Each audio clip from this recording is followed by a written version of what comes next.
Hello! Welcome to the Holy Shoot Wrestling Podcast, a podcast that is about, you guessed it, the world of professional wrestling. This week, you are being hosted by myself, the Jason Norris Experience, and I'm being joined by one of the crew today. He is Macho Sam, Sandy Savage. He's also known as AJ Samuels, the Alabama Sammer, Big Boss Sam, Sam Bigelow, World's Strongest Sam, Honky Tonk Sam Cara, Sammer Banks. It's Sam. Sam, That's how you me. I feel like I can't really live up to such an incredible introduction, but I will do my best. Yeah, well, Sam's been on the show a couple of times. He's made it onto the main show now. I kind of think of him as our Alistair Black. He did well on the development brand. He got called up to the show, did a few shots, got onto the big show, and now Sam, this week you're headlining. Oh, blimey! Yeah, the pressure is on. I hope I don't bottle it. And thanks for not putting me in a kind of weird and meaningless tag team with someone who also should just be on their own. I appreciate that. No problem. Cool. How are you doing anyway? Yeah, not too bad. It's been a bank holiday this last weekend in the UK here, and I keep forgetting that means we get Monday off. I don't know if they have bank holidays in America or anywhere else. I don't know how it works. But in Europe, they had, I think in France, they had as a War Memorial Day. I can't remember what it was to do with, but they've had a couple in Europe. And America, different. They have public holidays, don't they? Or bank days, different. Yeah. But it's still a national day off. Yeah. It means I keep forgetting what day it is because I thought it was Tuesday today, and it's not. It's Wednesday, which is good. It means Friday comes quicker. How about you? Yeah, same. Pretty good. I went and did some karaoke on the weekend, which was interesting, and watching people do a proper karaoke performance with an actual backing rock band. That was a good laugh with some of the guys from the pod and some other wrestling mates. Other than that, yeah, I'm good. I'm quite happy with it's already Wednesday because it feels like it's Tuesday, so that's good. Yeah, as we record this on a Wednesday, and we'll probably put this out on Thursday, so that confused people even more. And what happened to Brod? I saw him because we both went to Kaiju on Saturday, but then after that he's been missing, and obviously he's not on the podcast this week. Yeah, unfortunately, Brod died. He died.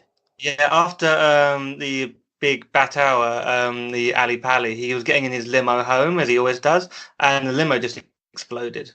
Do you know? He did leave us to get a limo when we all got the bus, and I did think it was strange that he didn't offer us a lift. But I thought, well, that's just typical Brod, isn't it? So maybe he knew. In a way, maybe I'm just not actually that sad that he's gone.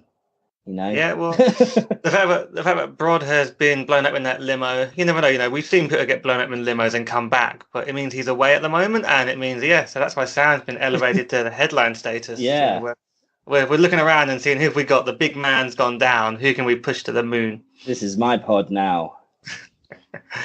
Oh, cool. So yeah, talking about Big Battel, so I guess that leads us in terms of some of the things we're going to be talking about today. So the WWE is, I think, to be polite, we'll be polite and say it's in a bit of a lull in terms of creative and ratings at the moment.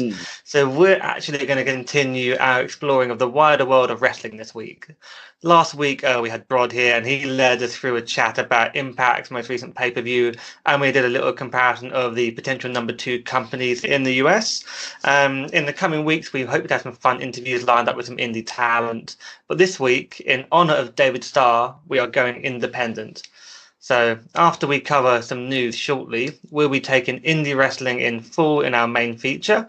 So Sam and I will actually be joined by a mystery guest. So, hot shotting like WWE, we're not going to say who that is. You've got to drive those ratings up. We've got to make you hang around. So mystery guest will be coming to join us as we talk about some of the crazy fun independent shows we've been to in the UK. We'll also be talking about Progress and Super Strong Style 16 and this may potentially era-ending show. And what does this mean for Progress and the UK indie scene? And we're also going to be talking about some of our favourite indie talent, some of the people we've seen at live shows in the UK and in the US. Sam, hopefully that sounds like fun for you. It does sound very exciting. I am a big indie wrestling mark, so I will probably have lots to talk about. Cool. So if you don't like my voice, turn the podcast off right now. I've just made the effort to tell everyone we've got a mystery guest and they should hang around, and you're telling them to leave. Well, I'm hoping that they've made it this far, and so they'll just laugh at my funny joke instead of being like, do you know what? He's right. I'll just turn it off. We'll check the viewing figures by the minute and see what happens. Yeah. Cool. So up first, though, after they hit my music, is the news.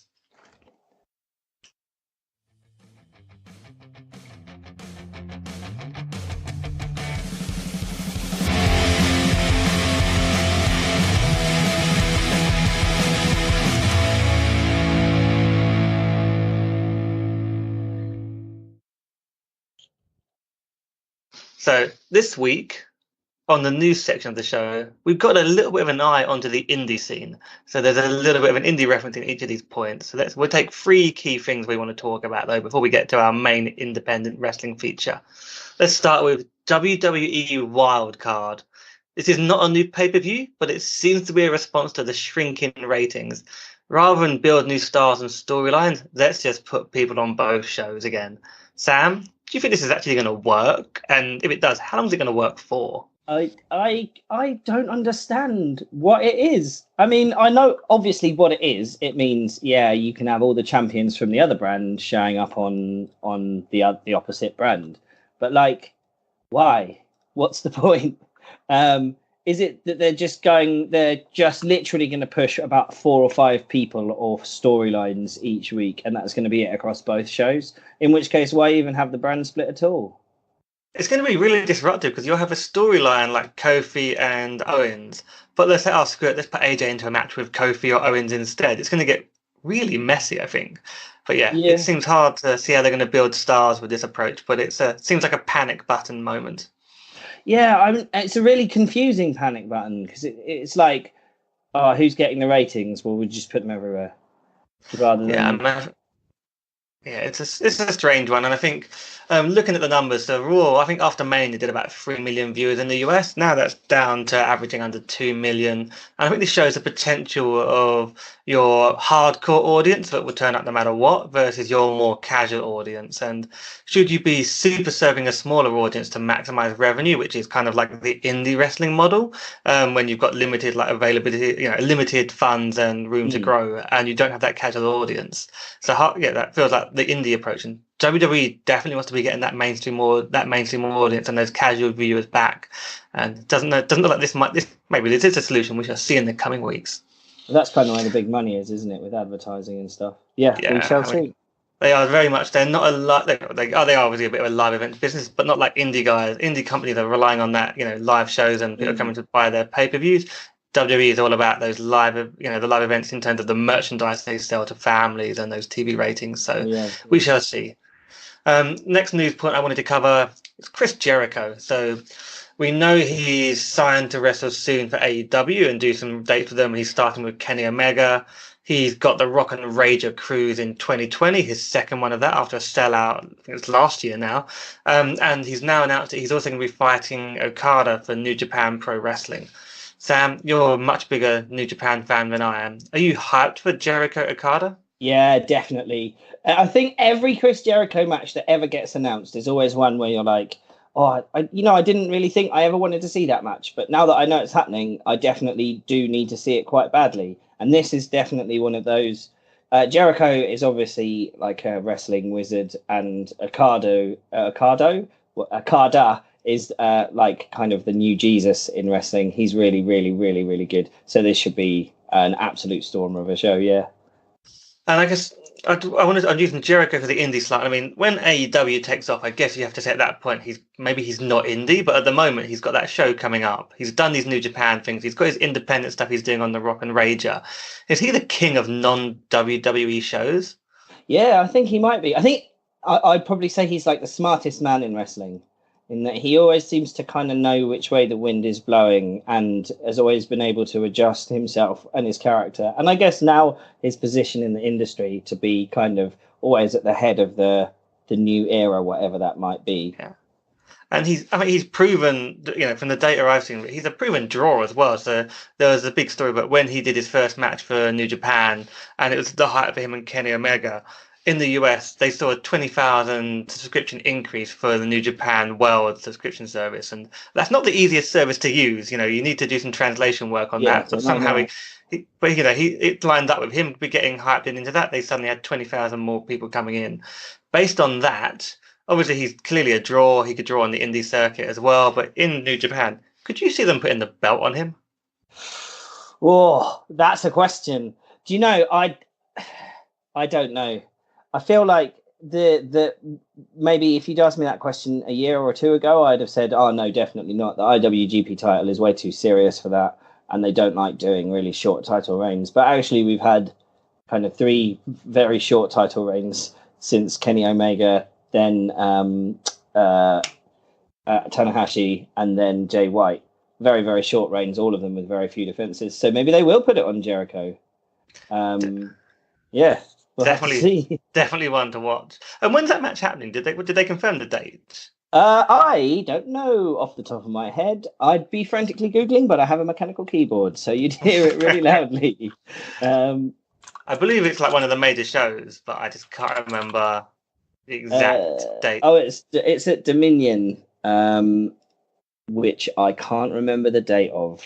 Sometime in June 9th. There we go. He's got a busy couple of months ahead of him then.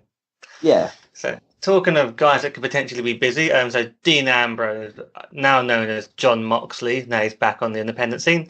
Got some good hype from that well-produced video, dropping some potential hints about AEW, like if you're looking at the details. What do you think he's going to do? Is he going to make a short run on the indie scene and like charge $1 million man money for select dates, knowing that he can get loads of money for just limiting what he does? Or is he going to go straight to AEW, turn up at Double or Nothing? Or, Shudder, is he going to be the man that saves Impact? I could see. I don't think he's going to Impact. I think there was so much. If you that video he released on Twitter, if you watch it, there's so many little kind of foreshadowy things, like imagery that basically says he's going to go and do death matches in AEW. I think the numbers on the dice and stuff like that are all very symbolic of significant dates and numbers to do with AEW. So I think that's where he's going. But I wouldn't be surprised if he does a couple of appearances for indies that he was part of before the AEW stuff really kicks off. I think I assume he's going to AEW, and I'd imagine they maybe don't announce him, and he's a big surprise on the pay-per-view attacking, I don't know, Kenny or Cody or someone after a match. But then I thought they could be really funny and just they've got that pre-show battle royal where it's a weird format where 5 guys enter at a time and then there's a lucky 21th entrant at the end of it. You can imagine they just had Dean come out as 21 and by winning it, earns a world title shot, at the next big show. And that's just a sort of, Jesus, what's going to happen on the main show if Dean Ambrose or Jon Moxley's turning up on the pre-show? Yeah, that would be big. I mean, it would also be very cool because I think Hangman Page versus Jon Moxley or Pac versus Jon Moxley would both be excellent matches. Definitely better matches than Dean Ambrose versus Neville anyway. I'm sure they'll definitely sort of be able to push the boundaries a bit more compared to what they would have done in WWE. Cool. That's our news feature for this week. As I said, it had a slight indie tint to it, but we are coming back after this ad break to really focus on our recent indie wrestling experiences. Join us after the break.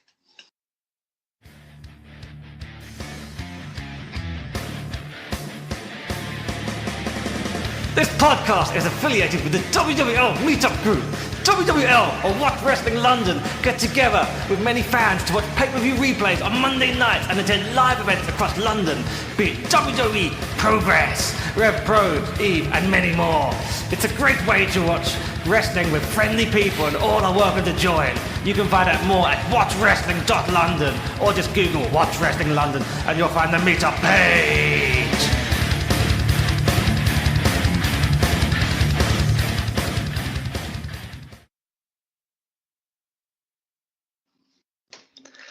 So now it's time for our indie special. So first of all, I need to introduce our mystery guest. We hinted at him earlier, but we made you wait to draw those sweet ratings points in. Hailing from parts unknown, he's the king of protein. He's Mr. Polite, the all-night delight. Welcome to the podcast, our friend Arjun. Arjun. Hi. How are you, man? Oh, wait, no, I should have done the whole, progress thing and just waited until and then go for a high. Oh yeah. Oh yeah. Yeah. Waited, build it. Oh yeah. So Arjun's joining us today because we're talking about indie wrestling, and when it comes to the indie wrestling that's been going on, Arjun's been to as much of it as anyone has, and he's been to some of the same shows that both Sam and myself have been. So we're going to talk about Progress, Super Strong Stars 16 a little bit, and some other general indie points. But we thought we'd start with a discussion about some of the more fun and out there indie wrestling we've been to recently. So, I mean, the two events that I'm talking about, we went to the Kris Wolf retirement show, which was at Eve's most recent show at the Resistance Gallery. Pretty out there. Definitely probably a non-canon show for Eve in terms of the majority of it, apart from one match. This show included Martina, the session with Martina playing the Kris Wolf egg, but it was fertilized, and she had a match against 3 sperm, one of which included Killer Kelly. We also then saw a match with a blow-up doll in a wolf mask, which was in a hardcore match, which it won. And then also there was the Big Battel show, which was as part of the Super Strong Star weekend, which was basically watching giant robots and monsters fighting and destroying, I guess, buildings in a wrestling ring. So guys, I'm going to start with Arjun, as you're new onto the show here. Is this wrestling, or is it too crazy and hurts the business? I mean, it's all fun, you know. It's just one of those things. I think that like wrestling is what you make of it, and there's place for like these kind of like fun, goofy shows as well as like the serious stuff. So yeah, it's all good fun. So yeah, and who wouldn't complain about seeing for some reason Session Moth Martina? Am I already going there? No. Who wouldn't complain about seeing something like the blow up doll versus a wrestler and all these kind of things? There's all sorts of craziness that goes on. So yeah. During that match, Charlie Evans took a bump onto thumbtacks from the top rope in a match against the blow up doll. Like, put the doll over, Charlie. What? I didn't really understand that. But yeah, I mean, I completely agree. It's 2019. Nobody believes wrestling is actually fighting anymore. We're like, I don't know if anyone ever. Well, I mean, people definitely did believe it, but like, yeah, it's not exposing the business because nobody's getting worked anymore.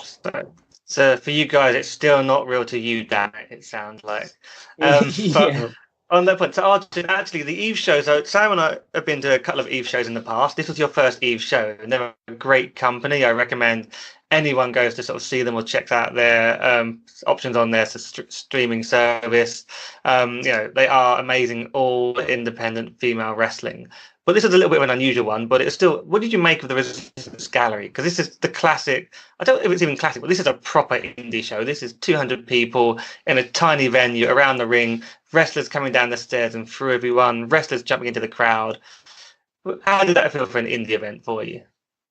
I absolutely loved it, if I'm honest. Like, it was really cool to see this, like, venue that very much felt like it was put together. All the signs were just hand-painted and all this kind of stuff. It was just... There was a sign that just said Secret Girl Gang Clubhouse. And, you know, it felt like the wrestlers will literally jump onto you and you will have to move out the way of Jimmy Havoc because he's there just for the fun of it on commentary. And it had a really cool vibe to it. And I liked the fact that even the bar was all kitted out in this kind of like... almost like a Day of the Dead type style with a bunch of like wrestling things and all that. It was just a really cool place, and it might not be able to hold like as many people as Progress, or like, you know, it's not going to have the same feel as a big show, but it has that cool small show vibe that feels like everyone who goes there is like a regular. So I thought it was really, really cool. Yeah, what I like about Eve, and I think more than any other show I go when I've been to them, is the crowd. It's small, but everyone's friendly. And I compare this to going to some of the New York shows I was at, like around Mania weekend.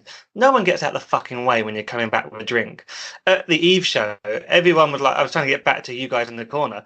People are happily moving out the way. Tall guys go and stand towards the back so they don't get in the way of some of the shorter guys or the shorter women that want to watch the show. It's a really nice crowd to sort of just be there watching wrestling with. Sam, Sam, I know you had a good time as well. Sam was going mental, screaming for this, Tinto the blow-up doll wolf mask creature.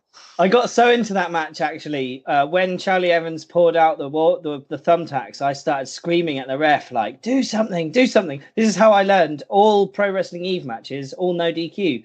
Dan, the general manager, Dan Reed of Pro Wrestling Eve, while I'm shouting at the referee, just taps me on the shoulder and goes, "Calm down, mate. All Eve matches are no DQ." I was like, "Oh, all right, thanks, mate." And he's just like next to me, in the crowd with everyone else, which was pretty cool. That was a great show. When it comes to you guys, I think you were both at Big Battel. So let's talk about that one. That was a bit different. That was Eve's a couple of hundred people, regular shows they run, but really generally hardcore, proper women's wrestling. But this was like more of a blow-off fun show. Big Battel is always a crazy show. I don't know if they've been to the UK before, but they're known for their shows in America and in New York, and it is just a lot of wrestlers dressed up in weird outfits. I guess in general, what the fuck was that about? No one knows. Yeah, no one. I mean, a lot of that, the kind of the show was just turning to the person next to you and saying, "What is happening now? Okay, there's a burger with the arms of a bear now." Burger bear. And then during that match, there was a run-in from like a big monster with a bucket on its head and a big kind of tentacle thing called Gomimon. We also saw like a Power Ranger with a big Thor's hammer, and she was hitting the ring, and then everyone was stumbling around.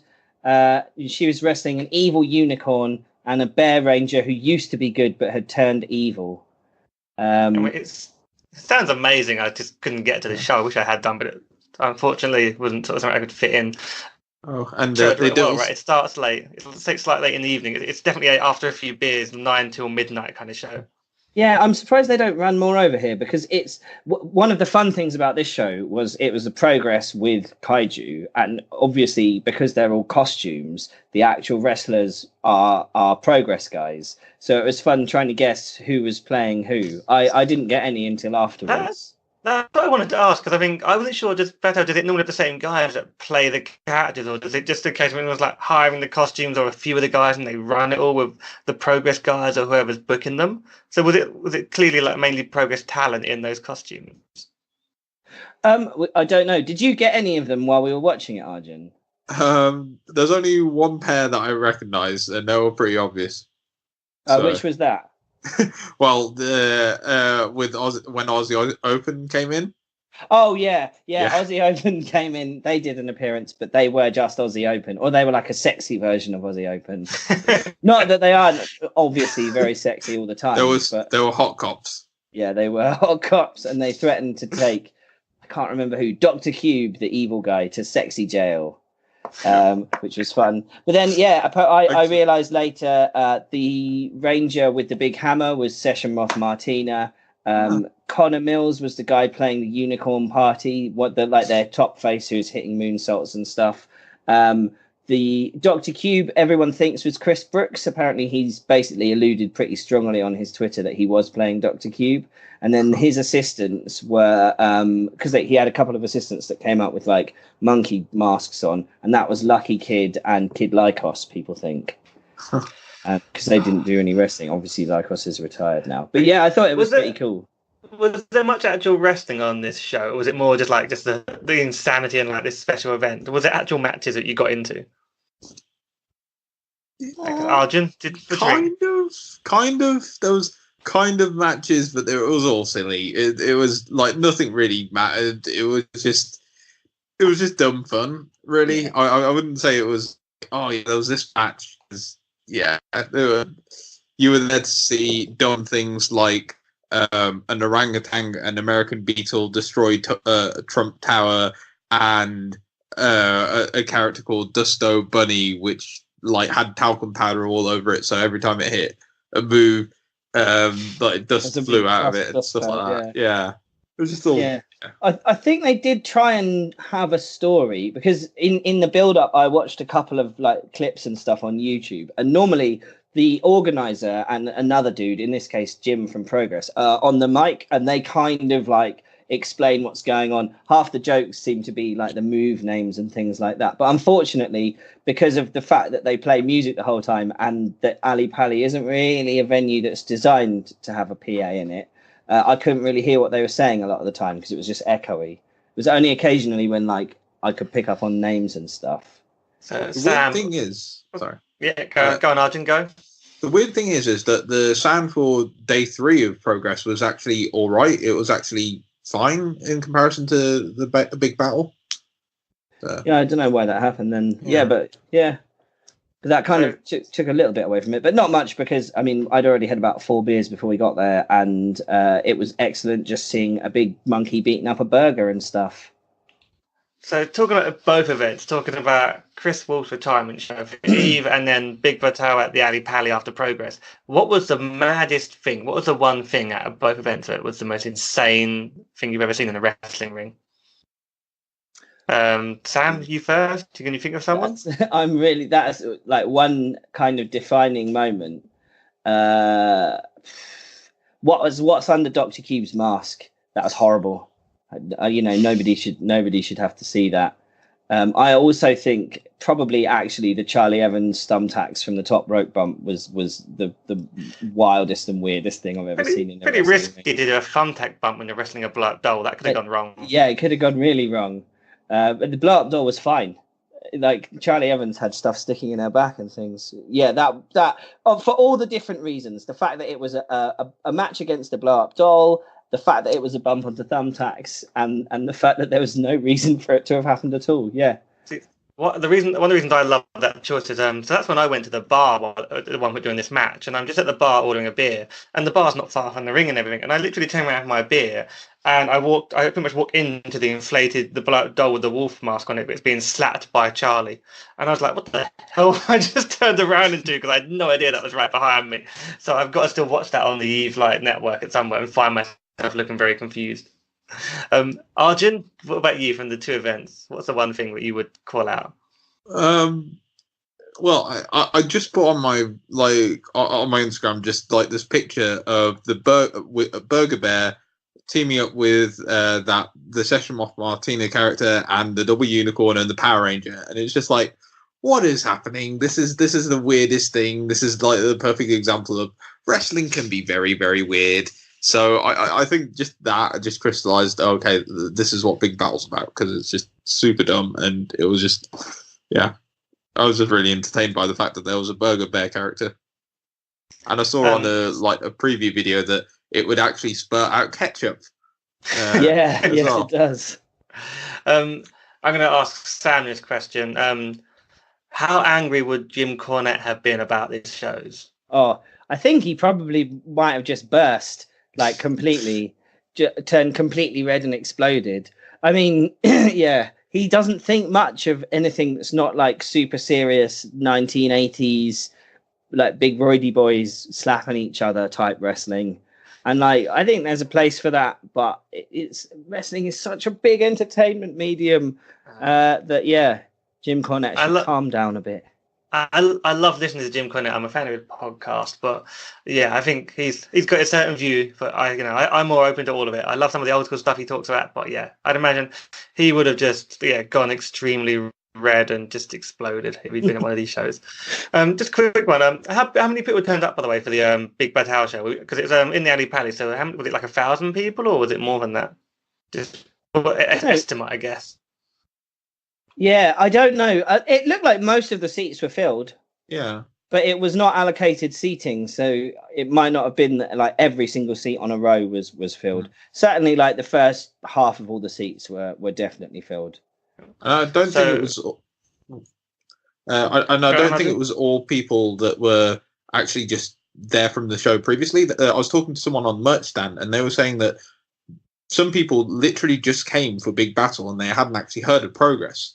So, yeah, that was yeah. I mean, I'd heard of Progress, but I was there just for Big Battel. Like, I was so disappointed when they were first going to have it at the Dome in Tufnell Park, and it sold out before the tickets were even on general availability. So I was so glad when it moved to Ali Pali. Mm. Do you know, will the Big Battel show end up being on the Progress subscription service? There was no cameras. No, so, they didn't film that. Oh, that's a shame. So don't that think one's so. one that people won't get to see. But in general, it sounds like worth looking at for if Big Battel comes to your area and it's more likely to be the States, definitely worth seeing. And Eve, I think we all recommend definitely worth seeing Eve. Like I said, this was more of a blow-off non-canon show, but they put on regular shows. And then next big event is Wrestle Queendom 2, which is a follow-up to last year's successful event at the York Hall. And I think we're all going to be there for that as well. That's going to be very fun, worth doing. There'll be about 1,000 fans of female wrestling on a hopefully sunny Sunday afternoon, having a drink and then going to watch a great show in Bethnal Green, York Hall. So definitely worth doing that.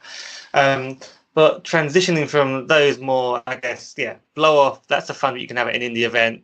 And I said to Dan Reed, the guy who's like co-runs Eve, I remember saying to him on the night, I'm having more fun here than I had at WrestleMania because it's just pure fun. So that's my endorsement. But yeah, moving on to the progress shows. So Arjun was there on day 3. This is a 3-day event for those of you that don't know. Progress runs Superstars 16. It's a 16-man tournament. Includes, they normally get quite a few big guest names in. I think the highlight this year was Kyle O'Reilly from Undisputed Era. But they also have a bunch of other matches, including like the world title being defended, where we had Volta defending against Trent Seven. They have the women's belt on the line, and there's lots of other good matches, and Jimmy Havoc's last match. So big event. But I'm looking at this and saying, actually, when you look at it, is this kind of the end of an era for Progress due to the movements into NXT UK and just some other things in terms of guys moving off to other companies? So I think I'll start with Arjun. You went to day 3. Mm-hmm. You've been to Progress live events before at the Electric Ballroom, which is more like 700 people. How did you find Progress in a much larger venue?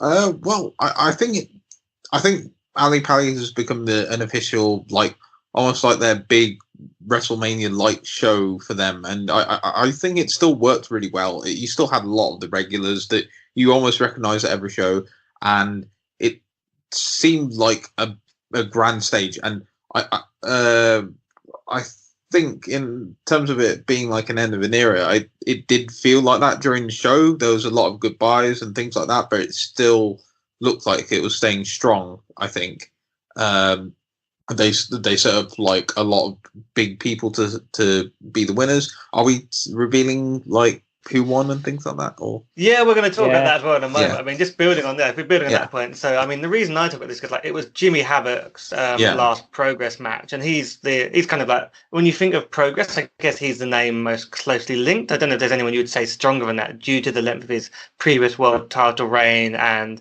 you know how iconic some of his death matches have been. I think he's the name a lot of people would say because he's been around since the early days. But he's apparently done with Progress. I'm assuming it's to focus on the US and AEW and other things. So he lost his last match against Paul Robinson.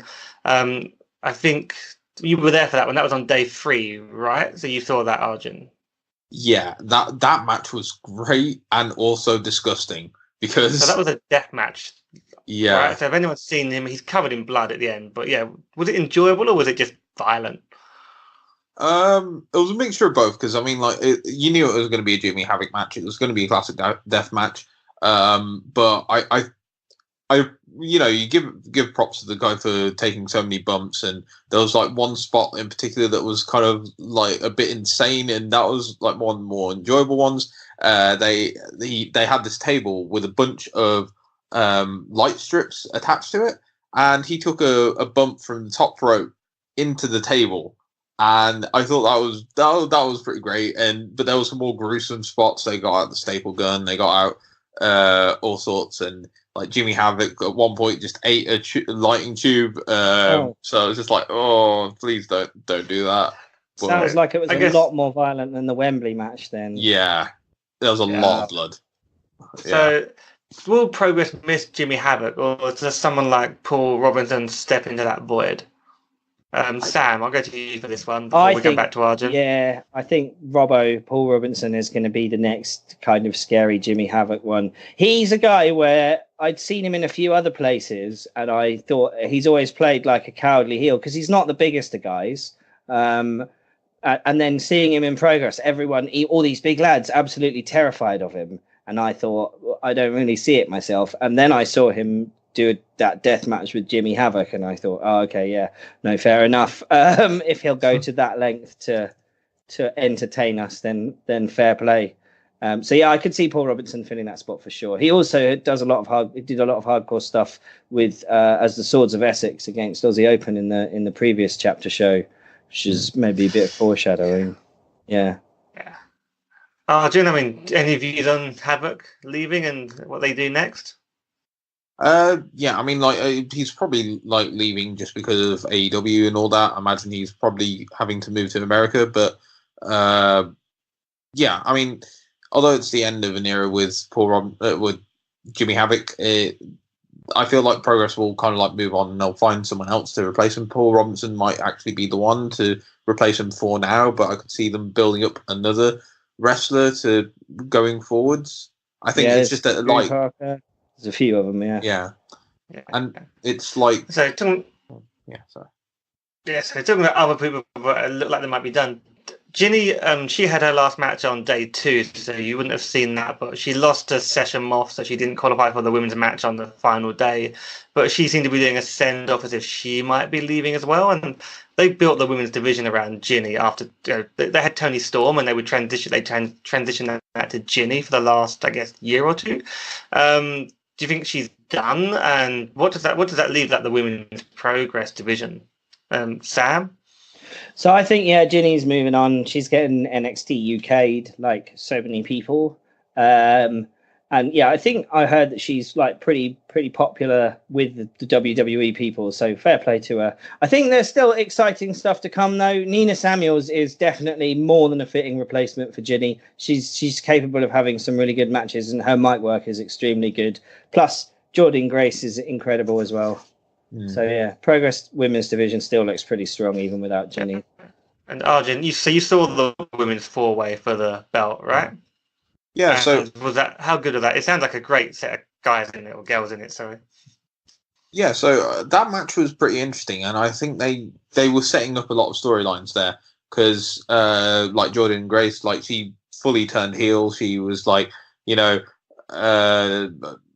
don't deserve it on all this kind of stuff, and they also actually made Session Moth Martina actually seem like a serious competitor in a way that she hasn't before, because normally she's seen as this like character who's coming out with beers and all that kind of stuff, but they set her up to be like, oh, okay, sometimes I can be serious, which was kind of nice. But yeah, it seemed like in that 4-way match they were like, okay, this is what we're going to be going forward, and I think they'll build up new stars. And Millie McKenzie is still in Progress, and she's really good. Like I think, in a couple of years' time, she'll be like the face of the women's division on Progress, as long as she doesn't move over to WWE. So. And it's interesting you mentioned Session Moth because I'll be touching on her later, and I think in the name of Session Moth, that's probably the right way to describe it. I think she'd appreciate that. But we'll be coming back to that later on. And then I think just a couple of other points on the Progress here. So Walter is now a triple champ, so Atlas and World title probably unified. Maybe the Atlas belt is done and Progress is doing away with that. And do you reckon the Atlas belt is done with? And is Trent Seven done with Progress, or are they doing something else with him now? Arjun, what was the tone from like on the show? Obviously, that was on the day 2. They had that match. It wasn't on the show you were on, but what was the feeling in the crowd? It was kind of hard to judge, but I think it made sense to kind of get rid of the Atlas division title because I guess they don't have as many of the big stars that they had during the time of the Atlas division. So it made sense to retire it, and also it kind of made sense for Walter to become the full-on champion until they build up the storyline for someone else to replace him. So yeah, it kind of made sense. I feel like Trent Seven might be nearing his end, but it's really hard to tell. I think it will be dependent on if he does the whole Mustache Mountain thing with WWE UK and how much they value that, I guess. Sam, it seems odd. Trent was the last guy from like the British Strong Style that still was really seemed to be doing Progress shows. Do you reckon this is the end, or is there more they've got for him? I wouldn't be surprised if he just kind of sort of drops off and joins NXT UK as well. I mean, I think the way that they've kind of done the transition, fair play to the WWE. They haven't done it in like a jarring, now all your champions are gone kind of way. They've still let Progress use some of these guys to build up the kind of next generation. And so, yeah, now looking forward to seeing who finally takes the titles off Walter, although I think I might know who it is. So, I guess leading on to that, so we're talking about a few guys that soon maybe leaving Progress, and then we get the winner of Super Strong Style is David Starr. You are David Starr. Sal, do you want to do his entire intro? We got time. We might save that for like the end. We'll save that for the end of the show. Yeah. But I mean, I'm a fan of David Starr. I've not seen him get this level of push on Progress before. He seems to be more of, I guess, a general like tag wrestler, and he's done a lot more like in Rev-Pro, where he's the cruiserweight champ, and we've seen him at various events. I love him. I've seen him at anything from 400 people in Guildford to 4,500 people at Wembley.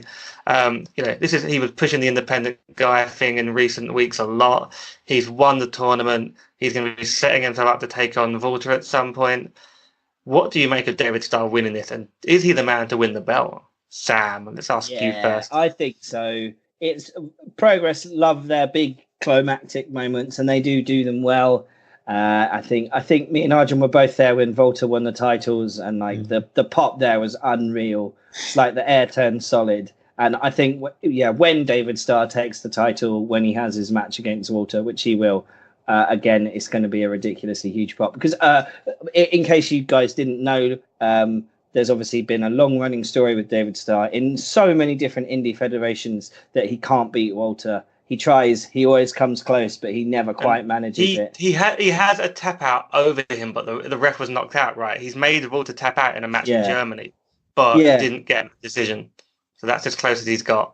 Yeah, exactly. And so this could be, probably will be, the one, because obviously Walter is NXT UK champion. They ain't going to let him keep being Progress champion for much longer. Yeah, I know he has limited dates for both. It depends how they manage it. I don't know if they could drag it out for a little while. I don't know when Starr will get his match. Arjun, you're a David Starr fan? Yeah, I think he's a great wrestler, and I think during that match it just proved how over he was with everybody else. Because I mean, like the dueling chants were insane. Like people were way more in favor of David Starr versus Jordan Devlin, and in the couple matches prior, people were super getting behind Jordan Devlin. But I don't know. I could see like them. I should say as well, like David Starr cut like an amazing promo. So if they do cut it out and put it on YouTube, it's well worth a watch. And it definitely set the tone of like, Progress is staying independent. It was all about, he's going to be the independent champ and all this. So I think he does deserve it, and I do hope that they build up to this feud. Although I did see that some people were like, they want that to happen in WXW first, but it makes sense in Progress just to set that tone. Yeah. For me, it's a case of I think they've got a bit of criticism because they are so close to NXT UK in terms of some of the star crossover, being allowed to use some of them and losing so many. Yeah, if they're losing Havoc and Jinny, they might be losing Trent, Walter going at some point. David Starr feels like, okay, you can kind of reset a little bit and reestablish what you are, and maybe have that that kind of like great promo guy on top. So I think that makes sense to me. I guess, guys, what do you think though? Like for Progress, is this like an end of an era, or am I just making too much out of this? I think it would be fair to say that. I mean, it is their kind of big annual show, so they're always trying to build to it, feeling like the end of a story and the beginning of a new story, kind of thing, like they do with WrestleMania, with all the WWE do. But I think this one felt particularly monumental because it was an introduction of kind of the new generation, people like Lucky Kid, obviously Paul Robinson being a bit more of a serious singles competitor, Chris Ridgway and people like that. And then saying goodbye to the old guard as well, of Jimmy Havoc and Jinny and ultimately Walter and Trent. Sure. Arjun, I guess your view on that, and also how high do you recommend watching this show at some point when it's on the networks? So I definitely recommend watching it because like the some of the matches were so well told. Like there was a lot of storytelling with the match with David Starr. There was a great match at the end. I'd say the tag match was still good, but not. You could probably give that a miss. But yeah, definitely a show worth watching. In terms of is this an end of an era? It definitely is the end of an era for a lot of the old guard. But as Sam said. But I think it will very much feel like NXT in that realm where they've got this rotating cast of really strong independent wrestlers that will be rotating in and out of Progress from now on, maybe. And Progress does a really good job of building up storylines and stars. So I think it's not going to be end of like Progress being as popular as it is. And I think they have the capacity to build up some new stars. Cool. Thanks for that. I guess, and for UK listeners that don't know, and I guess more any of our international listeners, because we've got a few guys from the US, you can check out Progress. They have their own streaming service, and these shows if they're not already up, they'll be up in the next couple of days, so you'll be able to watch the entire tournament. Cool. So that sort of ends that segment. We're going to cut to a short ad break, and then we're going to talk about our top indie talent. Top indie talent, and then we're also going to talk about what is the actual definition of like an indie star these days. So join us after the break. Hey you, if you like the podcast, then remember to like the Holy Shoot Wrestling Podcast on Facebook and follow us on Twitter at Holy Shoot Pod. Do it now.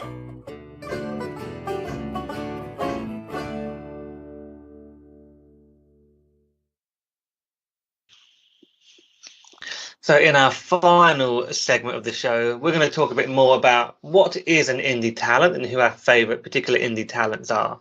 So, I mean, guys, what is the definition of an indie star nowadays? Because are you allowed to work for NXT UK for select dates? Working for Progress, does that count?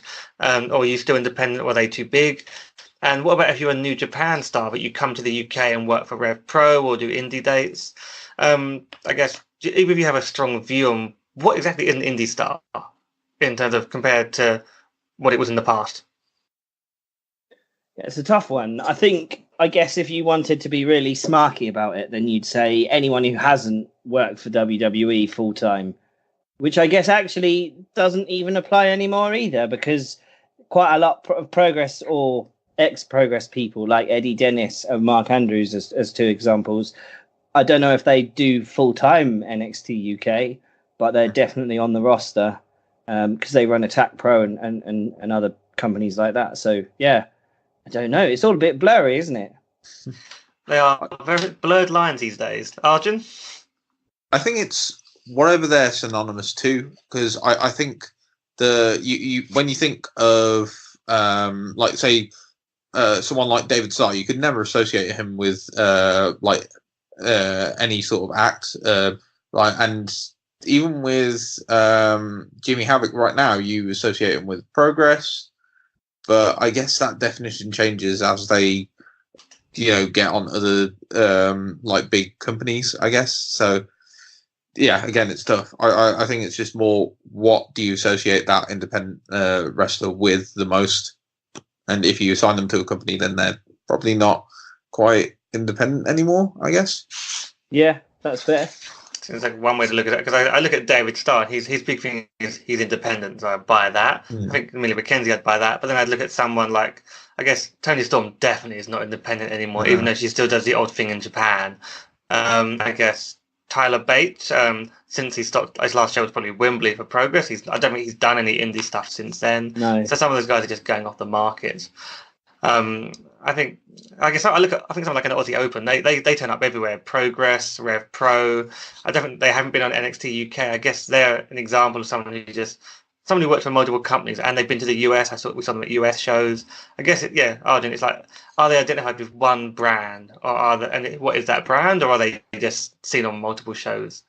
But if you've worked for NXT UK in the last couple of months, are you an independent wrestler? Sounds like, are you guys saying yes or no? I don't know. There's like the kind of anti-establishment punk side of me says, no, you're not an independent wrestler. But then I don't know. NXT UK is kind of, I mean, it is part of the WWE, but it is basically a big indie, like the kind of shows they run. The one that stands out for me is so Piper Niven or Piper Niven, depending on Viper. Come on, Viper. Let's call her Viper or Piper in WWE. So the things I've seen of it recently, she was at Access doing some signings for WWE. She appeared on the UK tapings they did at Access for the UK NXT show. And then I last saw her at Eve, where I asked Arjun to get out of her way so that she could get through to the bar, I think. And after having her match, she was playing a mountain. Yeah, mountain. Okay, it was mountain. I look at that and I think she's independent, but she's been on NXT UK. So yeah, I guess unless you're a mainstay and you're not doing other stuff, I guess we'd say you're still indie.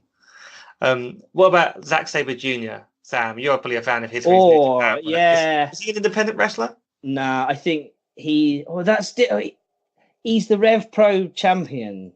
So while he's on the New Japan roster, he's not technically, I suppose, full-time with New Japan. He's like on one of their partner shows. So I don't know that. Yeah, I guess technically not. But again, very blurred lines between the New Japan roster and indie people. Also, that title has actually been defended at Wrestle Kingdom, is it? Yeah. It's been defended at a bunch of New Japan shows. Yeah. In fact, he won it off of Tomohiro Ishii at Wrestle Kingdom. So, yeah, it wasn't even on a Rev-Pro show. So, no, he's not independent. What about Pac? So we've seen him at Rev-Pro. He's turned up in some Japanese companies. He's now signed to AEW. Is he independent? I don't think so. I think he was a hot free agent for a bit, which is, I think, the term that gets thrown around for people who were previously signed to a big company and then got left for whatever reason. So yeah, I think he was a free agent for a bit, but he's not independent. But I mean, what does it matter? It is blurred lines, it sounds like right now. I can imagine this is why some people that really only want to support indie talent get very angry with other people but don't agree with their definitions. I think we're going to have to just say it's not easy to define, but I think Arjun made a good point. What company do you associate them with most? And if it's NXT UK, maybe they're not independent. But if you either choose one of the smaller ones or you don't choose anyone in particular, we'd say they're an indie talent. And it depends on your definition. I think that's a friendly way to call it. Yeah. Also, I suppose functionally, it doesn't really matter. Go to whatever shows you want and cheer for whoever you like. It's wrestling. That's a good point. It's all wrestling, and we should support it, unless it's in Saudi Arabia. Yes. Okay. So talking about independent wrestling, then. So I wanted to finish by just talking about. So anyone who's listening to this show but maybe isn't so familiar, in particular with the UK independent scene, just talk about some of the names that we get to see a lot, because we're lucky, but we're based around London, but there's so many shows going on here. But these guys do travel around as well and go to like other countries, and just want to give some names that you might want to look out for. And talking about traveling around, so I'll start with one of my favorites, and we touched on it earlier. One of my favorite indie stars is Session Moth Martina. And I say traveling around because I think she's actually in Australia at the moment. She's doing some Australia dates, and then she's off to Vegas for the AEW event. She's becoming bigger and bigger. And those that don't know, her gimmick is she's kind of like a bit of a Stone Cold Steve Austin in terms of, but taking it to an extreme and being a bit more gypsy-esque. I don't know how else to describe it. Her gimmick is that she drinks a lot. She genuinely brings cans to the ring. She sometimes hulks up by drinking cans. She loves a session. She loves a session as in a drinking session. And I've met her at a few events where she doesn't drop the gimmick when she's at the merch table and you go and get a photo with her, and she will put her arms all around you. She will grind on you same way that she grinds on wrestlers. And the thing is, I love her gimmick, and you guys know I've interviewed a couple of like indie wrestlers, and I'm trying to line some more up. I haven't approached Session Moth because I'm kind of scared that that's what she's either going to be really. She's either going to be really like that in real life, and I'm not going to be able to do an interview because I'm just going to be really scared of her. Or in real life, she's like, oh, I only drink for wrestling. I'm more of a cup of tea kind of girl, and it's going to blow the whole kayfabe image for me and ruin it. Oh yeah. So it's partly that, but I think as Arjun said that she's actually quite pretty good in the ring. She's got some great sort of moves she's coming up with. Yeah, she's really good at wrestling. And I don't think you mentioned, she is also in Combat Zone Wrestling, Notorious Deathmatch Federation's extremely famous Bloody and Violent Tournament of Death this year. She's one of the entrants. Which she's only female, right? Yeah. It made me want to get a CZ option so I can see her. I know she'll do very well in that tournament, but I think it'll be entertaining either way. Yeah, so that's my pick. I mean, I love watching her shows, so I've got various pictures of me with her at events where she's playing that gimmick up. So yeah, look out for her. I think you guys probably like her as well. Arjun, do you have a particular pick you want to highlight in terms of your indie talent? So we were discussing a couple before the show, but in the break, but I forgot to highlight one that's probably pretty big, and I'm not entirely sure if he's been assigned to NXT UK yet, but Ilya Dragunov. Oh yeah. That's a big one. Who's like he just emanates like character, and he's a really intense wrestler. And if you see him in any match, I'd say have a watch, because he's really good. He started out as this kind of like how would you describe him? He started out as this like more of a heel, but then people really got behind him. There's this really good 3-part documentary on him as well. On YouTube. Yeah, it's really good. An interview. So what's that? So that's a 3-part. Is it documentary interview? And it's what company made it?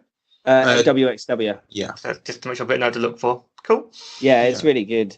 Ilya Dragunov is super cool. He also, if you're a bit of a nerd like me, he comes into the Soviet theme from Red Alert 2 or Red Alert 3, which if anywhere outside of Progress. In Progress, they don't let him use the old video game music. But yeah, he comes into Command and Conquer 3, the Red Army Choir March, which is very good. But yeah, sorry, just cutting into your one there because I remembered how cool Ilya Dragunov was, Arjun. I think I've only seen him at the Progress Wembley show where he took on Pete Dunne, but that was good. Yeah, he's very good. But I think also worthy of a mention, they're a tag team where if you see them, you'll think, how are you not on any of the big boy rosters at the moment? Aussie Open are fantastic. That's Mark Dunkzilla Davis. I don't know why he's called that, because he doesn't really have any other basketball stuff. He's just very tall. And the Aussie Arrow, Kyle Fletcher. I nearly forgot his name then, but I didn't. They're both very, very good boys. They had an extremely violent ladder match with the Swords of Essex, which is Will Ospreay and Paul Robinson, at the Progress chapter before Super Strong Style. That was ridiculous. So yeah, that was a 45-minute match. I really recommend getting ready to watch that. It's hard to see a more exhausting over the top TLC match, and they were in the crowd pretty close to us watching that. That's a great match. Yeah, it was really good. So yeah, definitely them. And then I also remembered one that I want to mention. I think he counts as like an up and comer in that I don't think he's actually appeared on Progress main roster yet. But the OJMO, I don't know if either of you guys have seen him. Yeah, he's really good. He was actually at the Progress show as well. Yeah, I saw he was on the Wasteman Challenge. The OJMO. I'm not familiar with him. You have to explain a bit more. What's his story? So I think he's part of the Progress Dojo. He was part of on the Progress On Demand service. They produced this really, really weird TV show called Freedom's Road. It's like it starts off like a reality kind of docudrama about wrestling, except all the matches are real. And then it's in the later series, it's gone completely off the rails, all a bit surreal. People with mouse masks and stuff like that. But he's one of the characters from that. And then also just a wrestler. I think his gimmick is that he's master of the half crab, which is quite good. But yeah, he's really, really over in Progress, even though, like I said, I don't think he's ever had a main roster match. He's only been on dark matches and stuff. I think he's been live at the Dome as well when they were running that. Oh, yeah, he has, sure. Yeah. It's a good choices, and we already talked about David Starr a lot on this show, and I think we're all big fans. He's worth looking out for, and he turns up in various places. He travels around a lot. He's definitely an independent wrestler that tries to do as many shows as he can in America, UK, getting over to Ireland. He's everywhere. And I think the other one, the one we're all a big fan of, I know we talked about her recently, is Millie McKenzie, and she's, how old is she now? She started when she was like 8, right? Yeah, She's 18 now. So she's basically a child. 18 years old. She's amazing. I mean, some people say she got overhyped to begin with because she started wrestling when she was only 16. But to be fair, she's 2 years into her career and she's really good and she's worth checking out. She turns up occasionally on NXT UK. But yeah, imagine like how excited would have been about the likes of Velveteen Dream and Tyler Bate, who are in their early 20s. She's 18 and she's got an amazing promise. Never heard her cut a promo, but she's very good. That's a fair point. Sometimes in these scenes, you're not cutting promos as much, and you're right, she's not done that. She's got time to learn though, and I think she's one of the talent that's getting to work out at the UK Performance Centre, so I'm sure she'll be getting some training on that. Yeah, actually, she did do a little bit of character work with Pete Dunne. So if you look it up on YouTube, I'd highly recommend it because she used this like annoying sister like character. So cool. Look that out from Fight Club Pro. Cool. And actually, another young talent I kind of wanted to highlight was I don't know whether he will like rise through the ranks, but he had a great match at Live at Dome. It's Connor Mills. He had like a fantastic match at Live at the Dome, and I was there that time, and like Will Ospreay came out afterwards and just kind of was like, that was fantastic. That was like, you know, a great match, and they just went all out. So I'd highly recommend that. I feel like he could be good in the future. Yeah, definitely one to watch. Sounds good. So those are the guys we're really looking forward to seeing more of on the indie scene. In terms of like upcoming indie events to look out for, now this is mainly tips for our UK listeners, but again, stuff to look out for when they're on streaming services. I mean, I already mentioned Wrestle Queendom 2 is going to be in late, I think it's June 30th, it's late June. That'll be the Eve roster, and there'll be a bunch of the talent coming over from Japan. I think the Star, God, what's the company called from Japan? It's Stardom. Sorry, Stardom. Yes, Stardom. Loads of Stardom talent coming over. I think they're doing Eve v Stardom as the main theme for that show, so that'd be pretty awesome. I'd actually be really good. Yeah. Rev-Pro always does the big summer Sizzler where they normally bring over some of the bigger guys that are on the indie scene. In the past, we've had the likes of Cody and the Young Bucks and Rey Mysterio. I think Justin Thunder Liger. Loads of New Japan. So that we sent to look forward to later in the summer. Progress will continue running their shows. I guess also. Sorry, I was just going to mention that there's still. I think there's still tickets as of this recording for their retro show as well, which if you want something a bit more silly, they've got that going on. Oh yeah, and they've also got a big show. Yeah, 1980s show, isn't it? Yeah. Yeah. And there's also they've got another tournament in September that they've got that's half in Ali Pali and half in their usual spot. So yeah. Ballroom and Ali Pali for them. So, and those are just like, those are some of the first ones we mentioned. I mean, another one just worth mentioning, I don't know so much of a wrestling event, but Eve will be part of the London Pride march/parade. Oh, yeah. They've got a float for that. So they'll be representing the world of wrestling, in particular independent female wrestling as part of Pride. So there's cool things like that going on the UK scene as well. Oh, there's a free show as well to promote the book that was mentioned earlier on in the podcast. Oh, yeah, I mentioned this briefly, yes. So actually, let's just touch on that. So we actually interviewed Heather Vandenberg on the podcast back on episode 17. I'll also just be soon. We've been doing some work with the Indie Corner, who cover a lot of independent professional wrestling in the UK and the rest of the world. They'll be putting the transcript of that interview up on their site soon as well. So you can have a listen to that old podcast, episode 17, or be able to read the interview instead. But yeah, she's actually got a free event, which is in collaboration with Eve, and that will be on July the 11th. That's at the Resistance Gallery, free event. There'll be wrestling, stand-up comedy, and that'll be to promote her book, Unladylike, which is all about women and feminism in professional wrestling. So that's another cool event worth checking out if you happen to be in London on that Thursday, July 11th. Oh, there's so much wrestling in London. Like, we haven't even mentioned Frontline, Attack Pro, Fight Club Pro, Lucha Britannia. There's so many companies. It's a pretty good city to live in. Move here. If you like wrestling, move to London. There's too many of you. Also in the Midlands, I know that Southside do a fair few shows, and so do Fight Club Pro. So yeah. We are very. I think the amount of independent wrestling we have in the UK, concentrated around some towns, is very like over-indexed, so overpopulated compared to some parts of the world. We're quite lucky around here. Yeah, it's great. We do well. Cool. So that.